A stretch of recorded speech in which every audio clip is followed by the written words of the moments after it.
kan dulunya terpilih dulu dari Kota Payakumbuh, Pak Hidayat. Jadi UNI Kota Payakumbuh.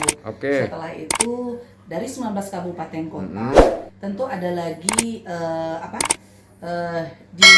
acara lagi untuk Sumatera Barat, terpilih lagi untuk Sumatera Barat. Jadilah UDA dan UNI Duta Provinsi Sumatera Barat. Ini anak sulungnya ya? Anak yang paling besar. Namanya Dek siapa, Dek? Namanya Ratu Femila Ainul. Oh, lebih cantik pada bundanya, iya. Om? Siapa Om? Randi Ismail. Duta Wisata Sumatera Barat. Halo, Assalamualaikum warahmatullahi wabarakatuh. Kembali bersama saya Hidayat di channel Kopi Pahit Hidayat. Kali ini saya bersama Sri Kandi, Partai Demokrat, Bu Aida Serjanokum. Apa kabar nih? Tos, ini sahabat kita di DPRD. Wah, hari ini kan ada kegiatan peringatan Hari Jadi ya, Provinsi Sumatera Barat. Dan itu pemakaian tradisi atau pakaian daerah masing-masing. Ini Bu Aida hari ini pakai apa namanya nih Bu Aida? Hari ini sesuai dengan rapat paripurna. Jadi kami menampilkan pakaian yang berasal dari Dapil. Jadi Kabupaten 50 Kota. Oh, 50 Kota ya, pemilihannya. Halo, ini masyarakat 50 Kota. Ini Ibu Aida, wakil Bapak Ibu semua dari 50 Kota dan Payakumbuh. Lanjut, bagaimana? Terus setiap mungkin kita melihat kan di acara-acara tertentu, di acara-acara resmi, tetap perempuan Sumatera Barat itu memakai tradisinya takula kompong. Ini jadi, apa namanya? Apa namanya? Tikula kompong. Iya. Jadi kan sebenarnya tikula ini adalah selendang, ini songketnya. Jadi acara-acara resmi, barale, peresmian-peresmian itu dikreasikan menjadi takula untuk penutup kepala. Jadi busana ini digunakan ketika kegiatan resmi. Misalnya kenduri atau barale. Barale, acara-acara resmi pemerintah. ya. Seperti itu dilakukan. Ini asli 50 Kota. Asli 50 Kota. Songket halaban. Ini apa isinya? Kepala Mbak Ida nih? Campur-campur. Ada kertas. Ada pentul. Lucu kayaknya Pak Ida ini. Aduh, Bu Aida, ini suatu kesempatan yang menarik nih bisa berdiskusi sama Bu Aida. Ya, kenapa demikian ya? Dari catatan kami, tidak banyak aktivis perempuan yang mau berkecimpung di dunia politik praktis. Ya. Saya punya teman sahabat, rata-rata juga di NGO atau LSM, pemberdayaan perempuan dan anak, hak-hak perempuan dan segala macamnya. Ini apa sih motivasi dan energi yang bisa muncul dari diri Bu Aida sehingganya menjadi anggota DPRD? Dan kabarnya udah 2 periode juga ya. Bisa diceritakan Bu Aida? Baik Pak Hidayat, jadi Ida dulu majunya masuk partai politik itu 2007. 2007 cukup lama ya. Ya, jadi pengurus partai. Saya tuh ada pemilihan untuk 2009, 2014 itu menjadi anggota DPRD Kabupaten 50 Kota dan berlanjut lagi pada tahun 2014-2019. Wow, top 2 periode. 2 periode di Kabupaten 50 Kota. Sip. Nah, yang ketiga periodenya mencoba di Provinsi Sumatera Barat 2019-2024. Motivasinya sebenarnya Pak Hidayat melihat bahwasanya di lembaga masyarakat legislatif begitu sedikitnya perempuan yang bisa menyuarakan suara perempuan. Jadi kebetulan di daerah pemilihan Ida memang lebih banyaknya kelompok Yasin. Tentu dengan kita berada di legislatif, termotivasi masukan-masukan dari masyarakat khususnya perempuan bisa ada perjuangkan untuk ke depannya. Itu awalnya yang mendorong memang Bu Aida yang ingin jadi anggota DPRD atau memang masyarakat yang meminta Bu Aida? Masyarakat. Masyarakat ya, Masya Allah. Terus ketika ada pertemuan, nah ini kita lain nih, nanti kita lanjutkan berita itu ya. Jadi Bu Aida kan selebritis politik di masa itu kan, luar biasa. 3 periode gitu kan. Banyak kolega, mitra kerja dengan pemerintah, termasuk juga bertemu dengan masyarakat, begitu kan. Kalau boleh dipresentasikan, berapa persen yang mengatakan, halo Bu Aida yang cantik, gitu? Nggak tahu Pak Hidayat. Nggak tahu ya? Itu susah menjawabnya. Lebih dominan apa lagi nggak gitu? Susah menjawab begini Pak Hidayat. Dari kacamata orang itu berbeda. Bu Aida ini cantik atau tidaknya orang yang menilai kan. Nggak mungkin kan Aida menyampaikan berapa persentasenya, nggak mungkin Pak Hidayat. Tapi kan banyak pertemuan kan, halo Ibu cantik itu misalnya. Sering, setiap pertemuan. Kok yakin loh? Nah, itu setiap itu ini. pertemuan, setiap pertemuan. Oke. Halo Bu Aida yang cantik, Oh, kami iya, kangen iya, iya. loh katanya. Tapi memang kecantikan seorang perempuan tentu tidak hanya dilihat dari fisik ya, tapi dari inner beauty, saya pikir Bu Aida. Inner beauty, persoalan laku dan kesopanan sikap ya, attitude juga ya. Oke, Bu Aida, dukungan keluarga gimana? Ada nggak problem dari orang tua, dari suami, terlebih suami gitu lah kan? Masa istrinya masuk dunia yang kan nggak kesannya seperti ini lah ya, anggota DPRD ini seperti itu, atau politik gitu ya. Bagaimana Bu Aida mengantisipasinya gitu? Atau menyikapinya? Tapi ini juga untuk inspirasi yang ibu-ibu yang lain Pak Hidayat. Karena salah satu pada saat kita masuk ke dunia politik ini memang lebih dominan sebenarnya ke bapak-bapak. Nah tentu satu yang harus dipegang oleh perempuan, terutama Aida pada saat maju itu adalah memang keluarga besar, terutama suami dan anak. Setelah itu dorongan dari papa, mama, dan keluarga yang lain.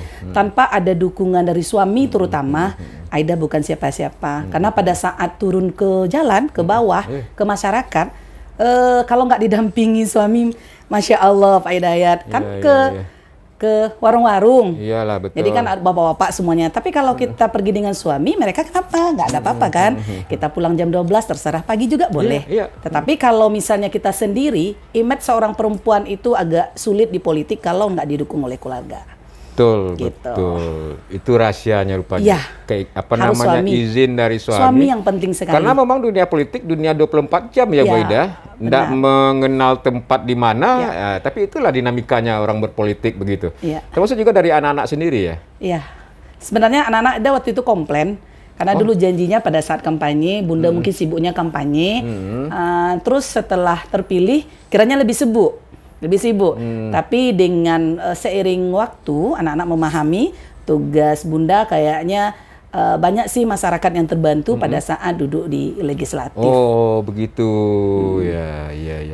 Sebelum kita lebih jauh ke sana Bu Aida, boleh ceritakan nih masa lalu Bu Aida begitu kan? Masa laluku pahit. Masa laluku pahit. Sepahit kopi pahit Pak Hidayat. Bu Aida kan dari 50 kota, kampungnya Batu Sangkar kabarnya ya? Iya. Kok bisa nyebrang ke 50 kota, walaupun batai tangga ya? Papa orang Horasbah, orang Medan. Papa, Mama orang Batu Sangkar, tempatnya di Kumango. Mama tinggal sama nenek di Payakumbuh. Papa tugas di Payakumbuh. Dan kami keluarga memang lebih banyaknya di 50 kota dan di Payakumbuh belajar.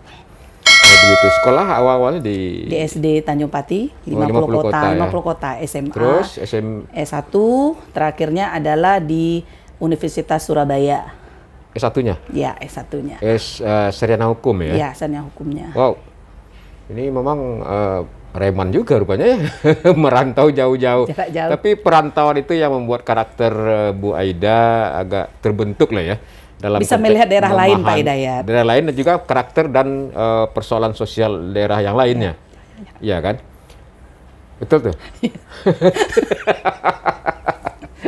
Terus apa yang membuat Bu Aida merasa bersemangat untuk, kan satu prode, dua prode, ini prode ketiga DPD provinsi. Apa yang memanggil Bu Aida untuk terus ini? Jadi gini Pak Hidayat. Pada saat kita merasakan mungkin di Kabupaten 50 kota bisa mengakomodir dapil hanya 3 kecamatan. Nah tentu di 50 kota itu ada 13 kecamatan. Kita Ida sendiri sih terpacu pada saat ada daerah-daerah lain yang belum tersentuh dari APBD Provinsi Sumatera Barat. Sehingga ada berkeinginan pada saat itu, kenapa sih kita nggak coba untuk masyarakat juga dengan lingkup yang luas, tidak di dapil 3 kecamatan saja, tapi sudah lingkup dengan 2 kabupaten kota, Kota Payakumbuh dan Kabupaten 50 kota. Termotivasi itu aja pada bisa membantu orang lebih pada saat kita duduk di legislatif untuk mengambil sebuah kebijakan. Apa aja bantuannya itu dalam bentuk program kegiatan yang Mbak Ida lakukan ya? Banyak sih Pak Hidayat, banyak ya. Kelompok Yasin banyak, infrastruktur banyak.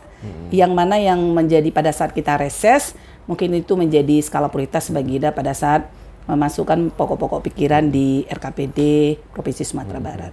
Segmennya banyak yang ibu-ibu, perempuan atau bapak-bapak nih yang meminta aspirasi ke Bu Aida nih? Merata Pak. Merata ya? Tapi lebih Ida dominannya karena di kecamatan Ida sendiri adalah Yasinan dan kecamatan Harau adalah pemilih yang paling terbanyak di Berarti Kabupaten rata-rata ya, bagi ibu-ibu disukai, di bapak-bapak disayangi gitu ya. Iya. Kayak gitulah Pak Amazing Hidayat. ya. Saling sayang menyayangi Pak Hidayat. Dan kebahagiaan yang luar biasa kita rasakan ketika kita bisa memberikan sesuatu untuk pembangunan daerah. Ya. Itu kebahagiaan tiada tara yang tidak bisa diukur ya. Iya.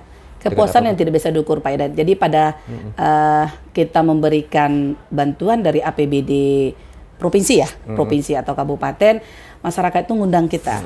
Jadi betapa happy-nya kita pada saat menerima, oh Bu Ida datang loh. Oh iya. Kita diundang tuh makannya pakai daun, iya. tetapi ada semacam kepuasan batin pada saat kita membantu seseorang bermanfaat bagi orang banyak, itu luar biasa Pak Hidayat.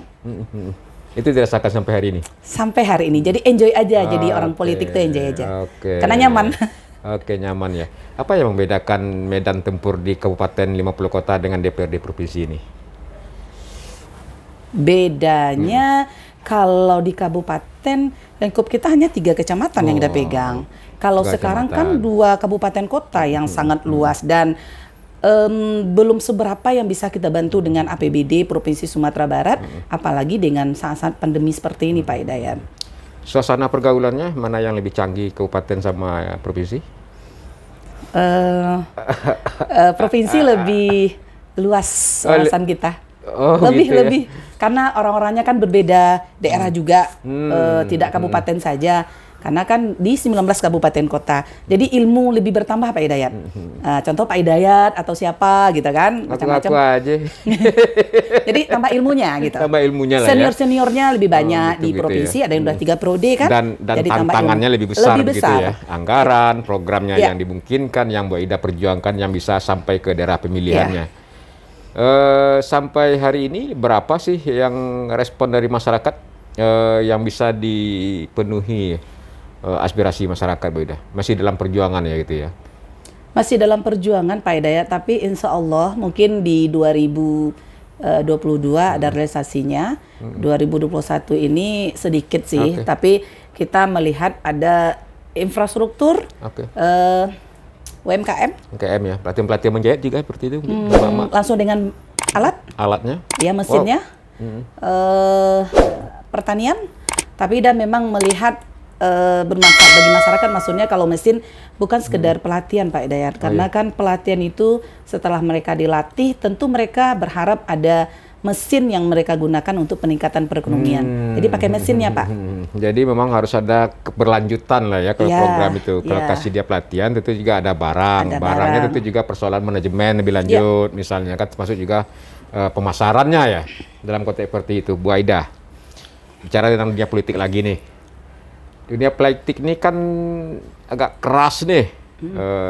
Kalau seandainya ndak kawe kalang-kalang jangan masuk dunia politik. Ada juga orang mengatakan seperti itu begitu kan.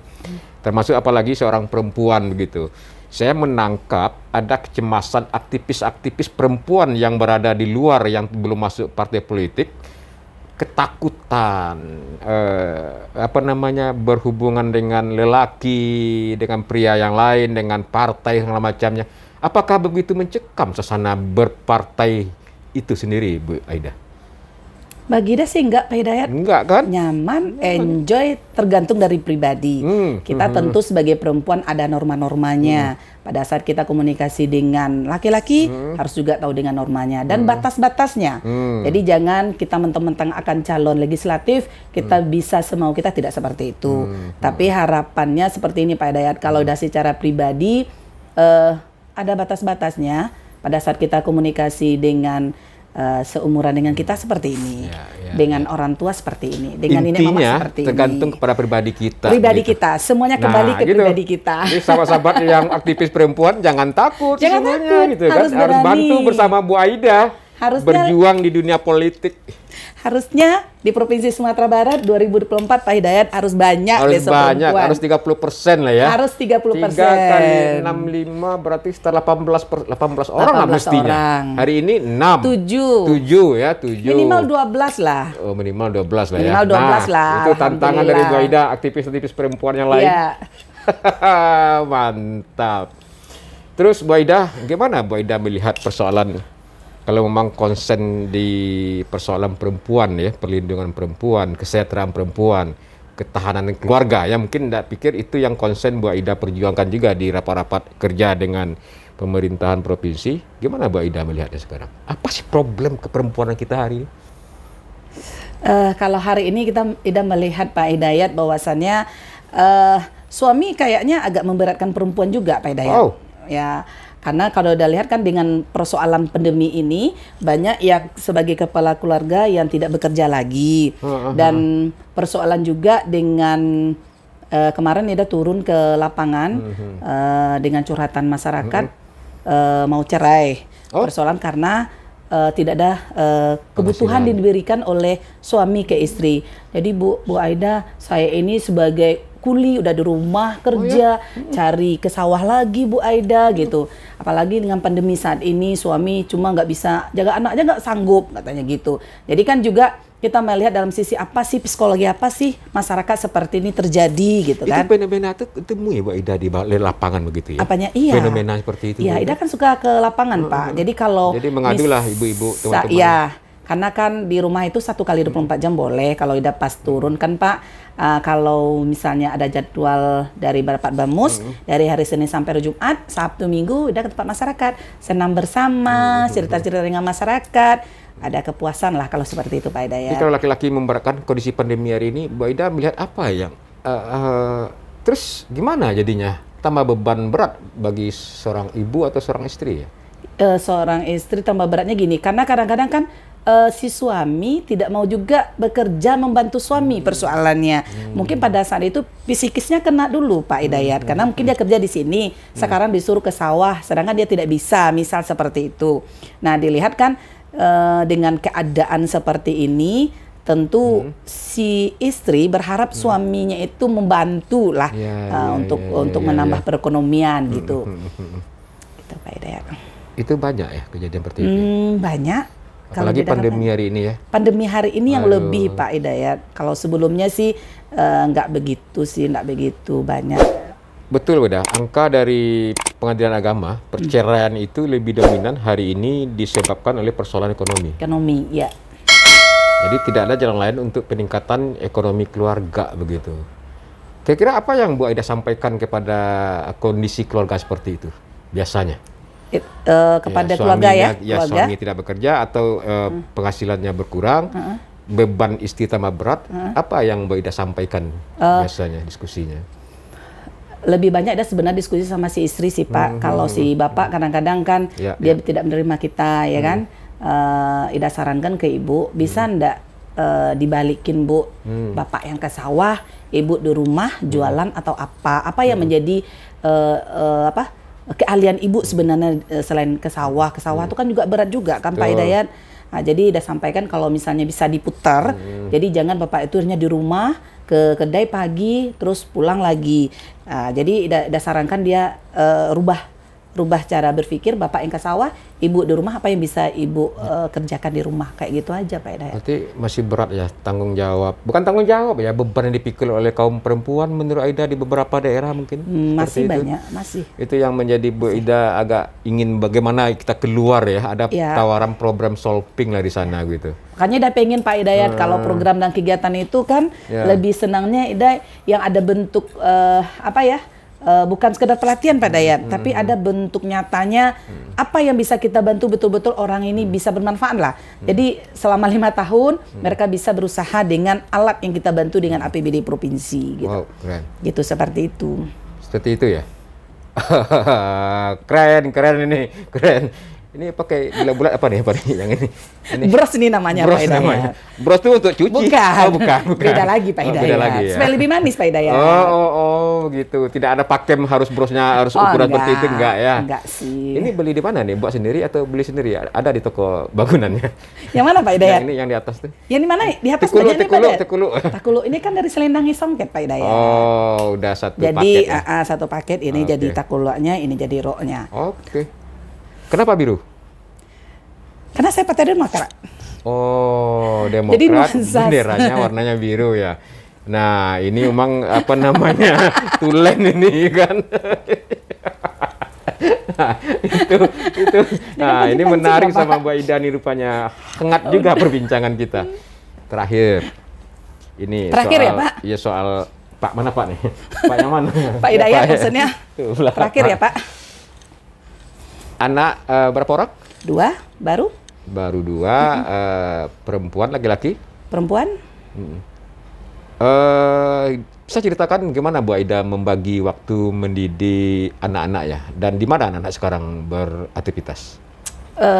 Kalau membagi waktu, insya Allah bisa Pak. Membaginya dengan pekerjaan, kalaupun tugas, tetap kita komunikasi via telepon. Dan ayahnya kan standby di rumah. Oke. Ya kan? Dan satu yang tua, Ratu, itu di UNP, insya Allah besok 3,5 tahun udah tamat kuliah. Di UMP sekarang. Iya, dia mau kuliah lagi. Jurusan S1-nya apa? Jurusannya? Kepelatihan. Jurusannya?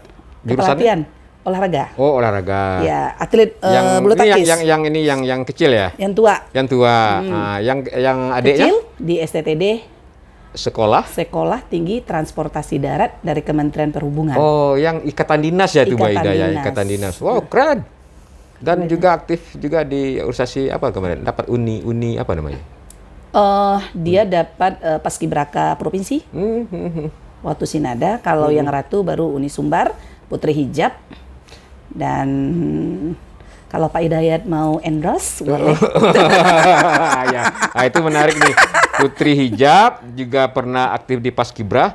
Oh, Paskibraka ya. Paskibraka. Berarti mengalir juga darah organisasi maknya ya. Mamanya. Iya. Panggil mama, panggil mami, panggil mak.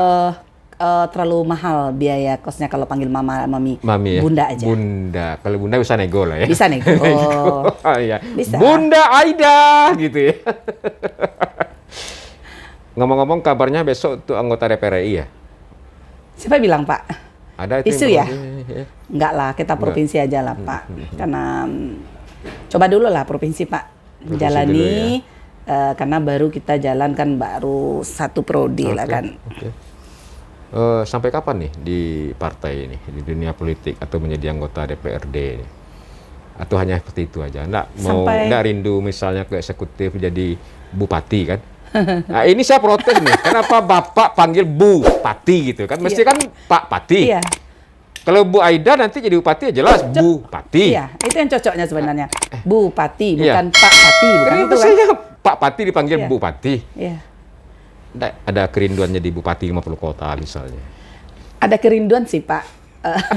Sebenarnya dari hati kecil sebenarnya ingin sih menjadi seorang eksekutif. Wow. Nggak mau jadi seorang legislatif. Saya pesannya adalah poinnya adalah spirit Bu Aida itu. Spiritnya tuh, semangatnya.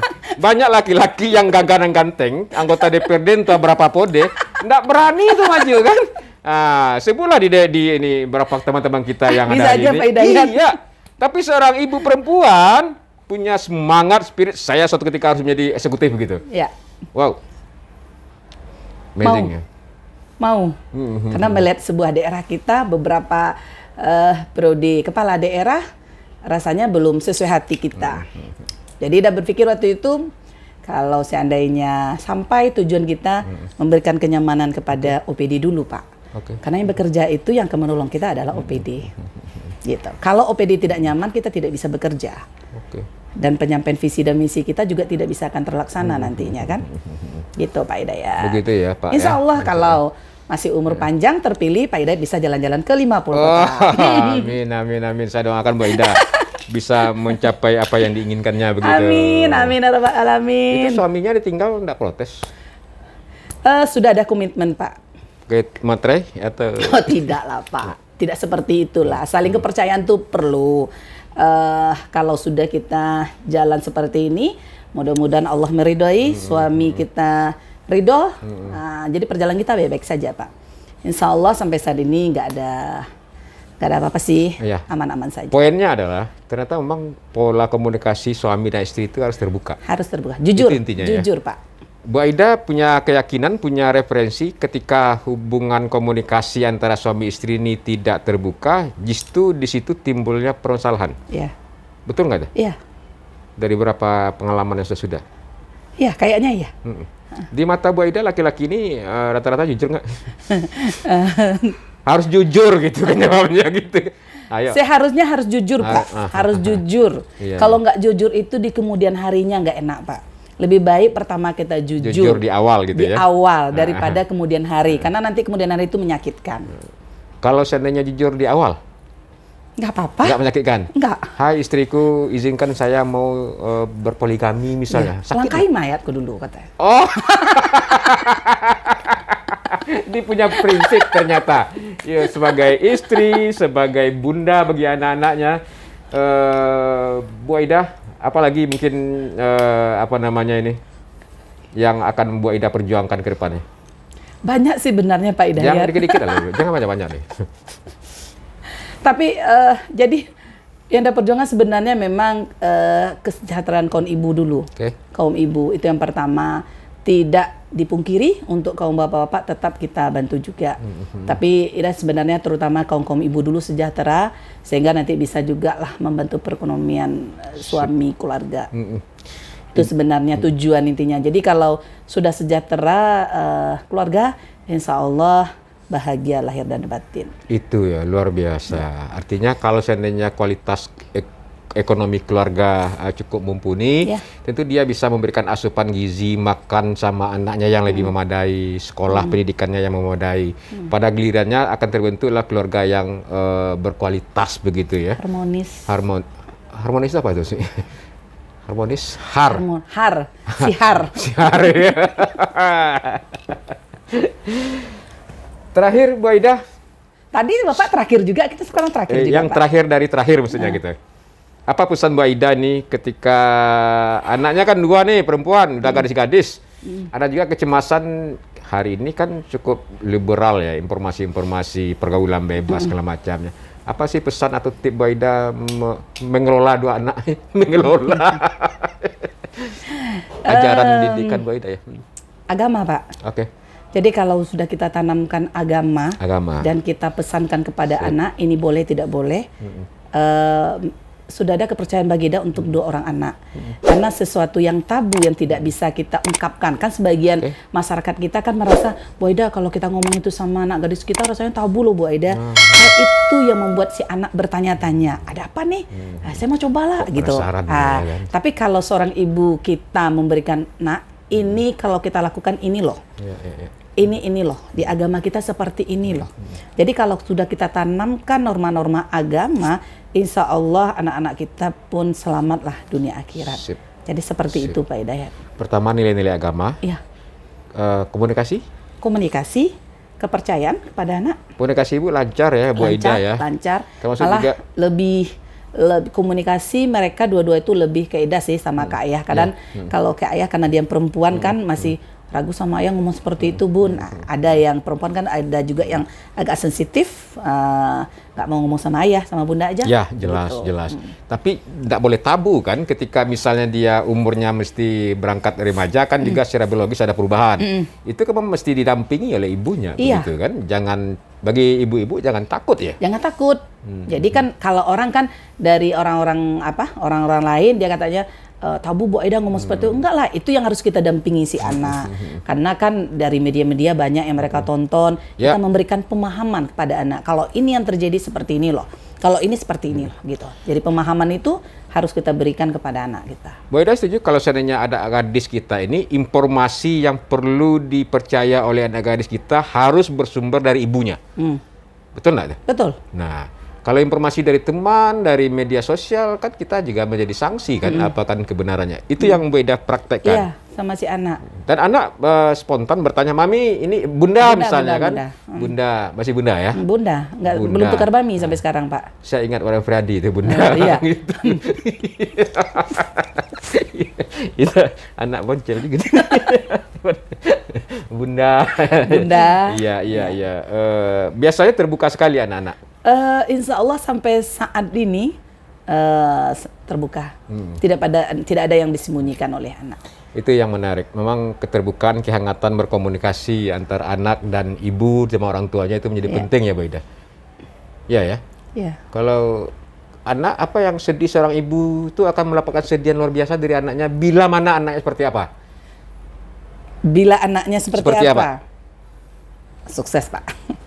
pertama saya maksudnya gini, pada saat sesuatu yang mereka inginkan tercapai, kita memberikan support dan mereka berhasil, luar biasa kebanggaan Pak. Karena masuk sesuatu hal yang mereka inginkan, yang mereka berusaha maksimal pada saat tidak lulus, sedihnya minta ampun Pak Hidayat. Karena anak Hidayat pernah tidak misal lulus pas itu, ya udah nggak apa-apa nak, motivasi kita yang penting. Sedih rasanya anak tuh setelah berusaha maksimal tapi nggak lulus. Pada saat apa yang mereka inginkan tercapai, mereka bahagia, Ida lebih bahagia sebagai orang tua. Masya Allah. Gitu. Lanjutkan Bunda gitu. Bunda, apalagi selanjutnya Bunda gitu. Iya. Saya pikir itu nilai-nilai yang sangat yang sangat filosofis ya, sebagai seorang ibu, sebagai seorang bunda dalam mendidik anaknya, apalagi anaknya perempuan, gadis-gadis yang sedang sebentar lagi mau mau mantu juga kan? Iya, punya udah. Udah. Oke. Ini paling terakhir. Spontan kita ya. Nah, spontan aja jawabannya. Saya ingin tanya yang pertama, Bu Aida, dalam patron politik Bu Aida, siapa sosok tokoh yang paling dikagumi? Saat ini? Ya. Pak Gida AHY. AHY. Udah tukar aja, kemarin SBY. Sekarang AHY. Sekarang AHY. Ini lobby politik nih. Gimik nih. AHY tetap. Kenapa AHY? Pintar, ganteng, smart, setiap menyampaikan itu jelas. Oke. Kedua, siapa sosok yang sangat membentuk watak dan karakter Bu Aida dari kecil sampai hari ini? Orang tua, papa. Papa ya. Lebih dekat sama papa? Sama mama dekat. Cuma papa karakternya agak keras karena dia orang sono. Tapi dia menyampaikan itu seperti ini benarnya banyak gitu. Jadi papa, almarhum papa. Kalau mama kan lebih banyak di rumah. Kalau papa udah almarhum. Mama masih ada. Oke. Papa yang banyak menggambleng mental sama karakter. Bu Ida keluarga berapa orang? 9. Wow, keluarga besar. Keluarga besar. Anak yang ke-10? Anak yang ke-8. Oh, yang ke-8. Berarti banyak disayang kakak-kakaknya dong? Oh, banyak. Banyak ya? Laki-laki 5, tapi mentalnya nggak cengeng gitu ternyata, walaupun nomor 8. Enggak sih. Sekali-kali ada lah ya. Terus, siapa yang sosok yang tidak disukai misalnya? Ada nggak ketemu misalnya? Mungkin tidak disukai. Ya mungkin inilah ya, sifat yang tidak suka itu dari... Oke, sembari berpikir demikian, saudara-saudaraku, bincang kita dengan Bu Aida, sosok perempuan Sri Kandi Partai Demokrat, 3 periode, menjalani periode ketiga di DPRD Provinsi. Banyak hal yang bisa kita petik dari perbincangan ini, mudah-mudahan ini bermanfaat bagi yang membutuhkannya. Wabillahi taufiq wal hidayah. Wassalamualaikum warahmatullahi wabarakatuh. Tanpa gula, kehidupan tak selalu pahit. Bye. Thank you, Bida. Terima kasih, Pak Hidayat. Terima kasih.